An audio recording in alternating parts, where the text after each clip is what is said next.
یہ ڈینش مسلمانوں کے لیے ڈینش ثقافتی مرکز کے طور پر کام کرتا ہے۔ اس مرکز کا بنیادی مقصد مسلمانوں اور غیر مسلموں کو درکار مذہبی خدمات فراہم کرنا ہے جو اسلام کے بارے میں جاننے میں دلچسپی رکھتے ہیں، جس پر سن 2000 میں کام شروع کیا گیا تھا، مگر اس کی مکمل تکمیل جو ہے 2015 میں مکمل ہوئی۔ یہ مرکز اہل بیت کی عالمی اسمبلی نے بنایا تھا۔ امام علی علیہ السلام مسجد میں ڈینش، فارسی، عربی اور انگریزی زبان میں پروگرام ہوتے ہیں۔ اس وقت یہ مسجد ڈنمارک کی سب سے بڑی مسجد ہے۔ 1994 میں المصطفیٰ سینٹر، آل لبنان سکول اور محمدیہ مسجد کے انضمام سے یورپ کی سب سے بڑی شیعہ مسجد بن گئی۔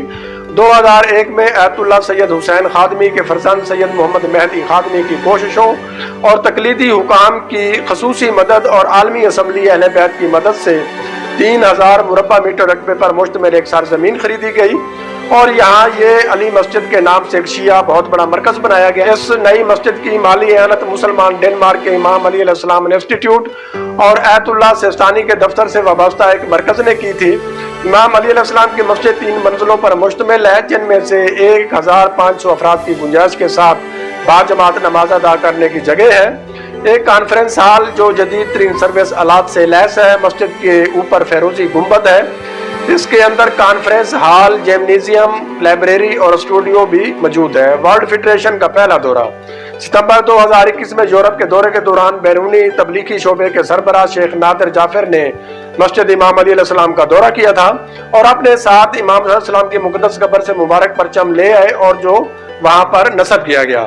ڈنمارک میں وہابیت بدقسمتی سے وہابی ڈنمارک میں بہت سرگرم ہے اور ان کی بہت زیادہ مالی مدد کی جاتی ہے، جو چوراہوں پر لوگوں کو بنو امیہ اسلام کا تعارف کروانے کے لیے 3 سے 4 صفحات کی ایک چھوٹی سی کتابچہ تصویروں کے ساتھ تقسیم کرتے ہیں، اور اس کے علاوہ ان کے لیے بہت سی خدمتی سرگرمیاں بھی ہیں۔ وہ اپنی کتابوں اور مواد کا ڈینش زبان میں ترجمہ کر لوگوں میں تقسیم کرتے ہیں۔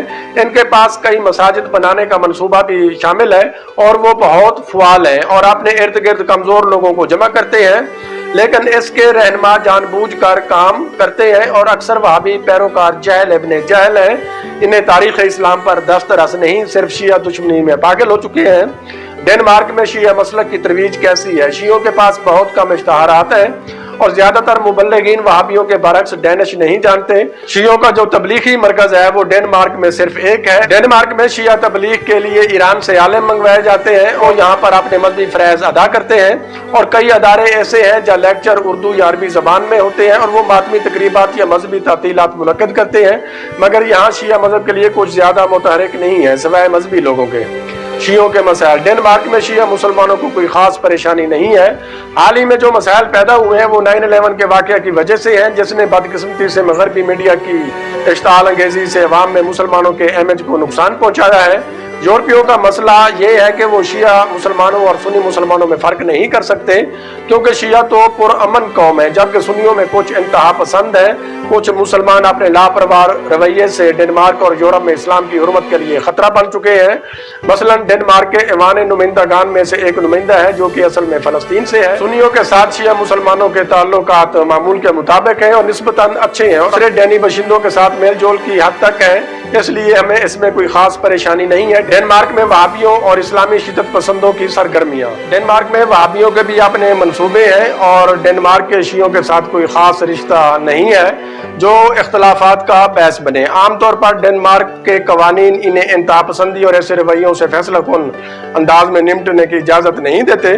البتہ وہابی اپنی شرارتوں سے بھی باز نہیں آتے اور ان شریر لوگوں نے ڈنمارک میں اہم شیعہ مرکز مسجد امام علی علیہ السلام کو 2 بار آگ لگانے کی کوشش کر چکے ہیں، جو خوش قسمتی سے ناکام رہی ہے۔ مسلمان اور شیعہ خواتین کو اپنے حجاب سے کوئی نہ ہی کوئی ایسا قانون ہے جو حجاب سے روکتا ہے، لیکن بعض اوقات رکاوٹیں پیدا کرنے کے وسوسے ہوتے ہیں اور یقیناً باپردہ خواتین کے بارے میں کچھ تنگ نظری ہوتی ہے۔ یقیناً وہاں کوئی شیعہ اور سنی مسئلہ نہیں ہے اور وہ ہر ایک کو مسلم نقطہ نظر سے دیکھتے ہیں۔ ڈنمارک میں کم و بیش اسلاموفوبیا ہے، لیکن میں یہ ضرور کہوں گا کہ ایک نامعلوم چیز کا خوف ہے اور در حقیقت لوگ ایک خیالی اور نامعلوم چیز سے ڈرتے ہیں، جبکہ ایسا ہے ہی نہیں۔ چند لوگوں کی وجہ سے پورے عالم اسلام کو اس میں شمار نہیں کیا جا سکتا۔ ہم شیعہ مسلمان درست اسلام کی تصویر کو پیش کر کے یہ خوف ختم کر سکتے ہیں تاکہ ہر قسم کے لوگوں کے لیے ان کے ذہنی ابہام کو کم کریں۔